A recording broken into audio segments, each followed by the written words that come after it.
warahmatullahi wabarakatuh.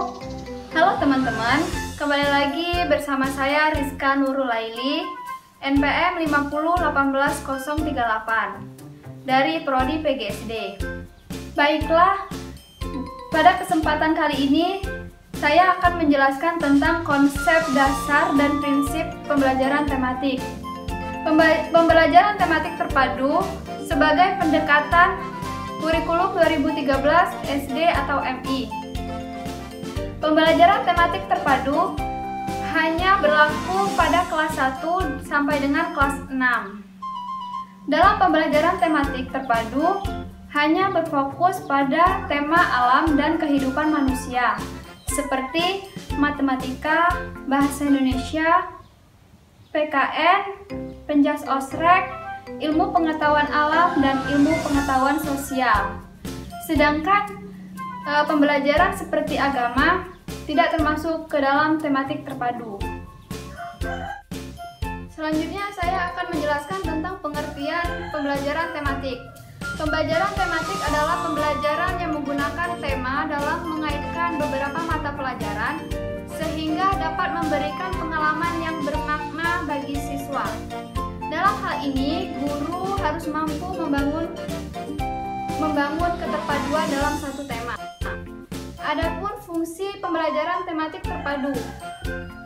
Pembelajaran tematik terpadu berfungsi untuk memberikan kemudahan bagi siswa dalam memahami dan mendalami konsep materi yang terhubung dalam tema, serta menambah semangat belajar karena materi yang dipelajari merupakan materi yang nyata atau konseptual dan bermakna bagi siswa.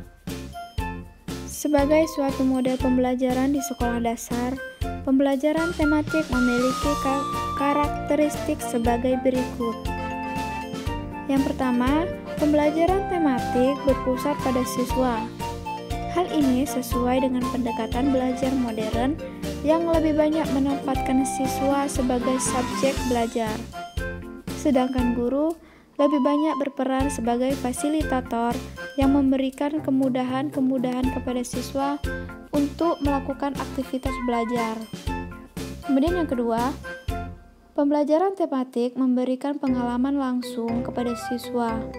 Siswa dihadapkan pada sesuatu yang nyata atau konkret sebagai dasar untuk memahami hal-hal yang lebih abstrak. Pembelajaran tematik sebagai pemisah mata pelajaran tidak begitu jelas. Dalam pembelajaran tematik, pemisah antar mata pelajaran menjadi tidak begitu jelas. Fokus pembelajaran diarahkan kepada pembatasan tema-tema yang paling dekat berkaitan dengan kehidupan siswa. Yang keempat, pembelajaran tematik menyajikan konsep dari berbagai mata pelajaran. Kemudian yang kelima, pembelajaran tematik bersifat fleksibel, di mana guru dapat mengaitkan bahan ajar dari satu mata pelajaran dengan mata pelajaran lainnya, bahkan mengaitkannya dengan kehidupan siswa.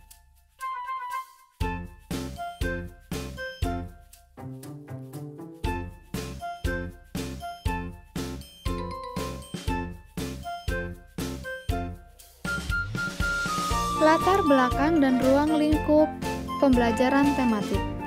Pembelajaran tematik perlu diterapkan pada peserta didik SD atau MI pada kelas bawah, yaitu kelas 1, 2, dan 3.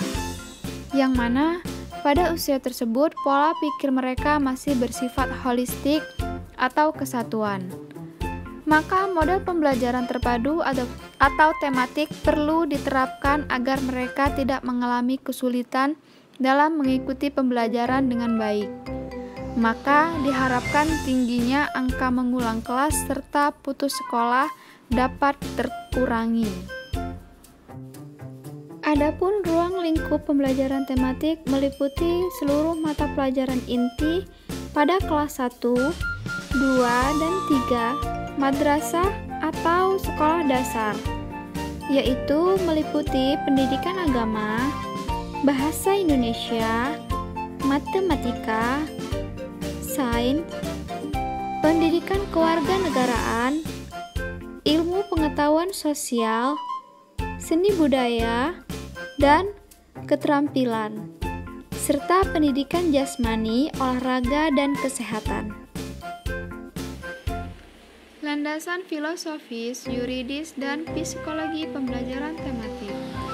Landasan filosofis, menurut Sukayadi, landasan filosofis dari implementasi pembelajaran tematik sangat dipengaruhi oleh 3 aliran filsafat, yaitu progresivisme, konstruktivisme, dan humanisme. Aliran progresivisme memandang proses pembelajaran perlu ditekankan pada pembentukan kreativitas, pemberian sejumlah kegiatan, suasana yang alamiah atau natural, dan memperhatikan pengalaman peserta didik.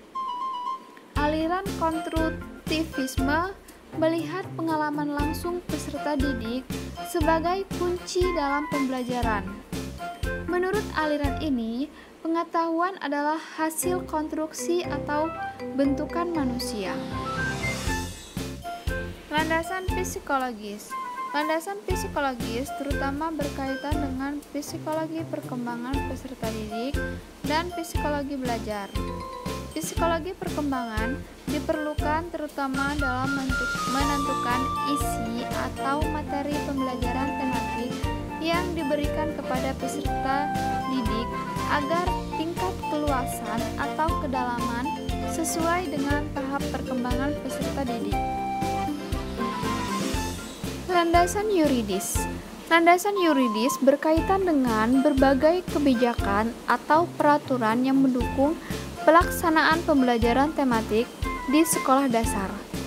Dalam Undang-Undang Nomor 23 Tahun 2002 tentang Perlindungan Anak dinyatakan bahwa setiap anak berhak memperoleh pendidikan dan pengajaran dalam rangka pengembangan pribadinya dan tingkat kecerdasannya sesuai dengan minat dan bakatnya. Prinsip-prinsip pembelajaran tematik terpadu. Pembelajaran tematik terpadu memiliki prinsip-prinsip sebagai berikut. Peserta didik mencari tahu, bukan diberi tahu. Fokus pembelajaran diarahkan kepada pembahasan kompetensi melalui tema yang paling dekat dengan kehidupan peserta didik. Terdapat tema yang menjadi pemersatu sejumlah kompetensi dasar yang berkaitan dengan berbagai konsep, keterampilan, dan sikap. Sumber belajar tidak terbatas pada buku. Peserta didik dapat bekerja secara mandiri maupun berkelompok sesuai dengan karakteristik kegiatan yang dilakukan. Guru harus merencanakan dan melaksanakan pembelajaran agar dapat mengakomodasi peserta didik yang memiliki perbedaan tingkat kecerdasan, pengalaman, dan ketertarikan terhadap suatu topik. Kompetensi dasar mata pelajaran yang tidak dapat dipadukan dapat diajarkan secara tersendiri. Memberikan pengalaman langsung kepada peserta didik dari hal-hal yang konkret menuju ke abstrak. Kegiatan pembelajaran tematik yang dirancang dalam silabus bukan merupakan urutan kegiatan pembelajaran, melainkan bentuk kegiatan pembelajaran untuk mencapai kompetensi dasar. Guru dapat melakukan penyesuaian. Baiklah, itulah tadi penjelasan dari saya. Semoga bermanfaat dan sampai jumpa di video selanjutnya. Bye-bye. Wassalamualaikum warahmatullahi wabarakatuh.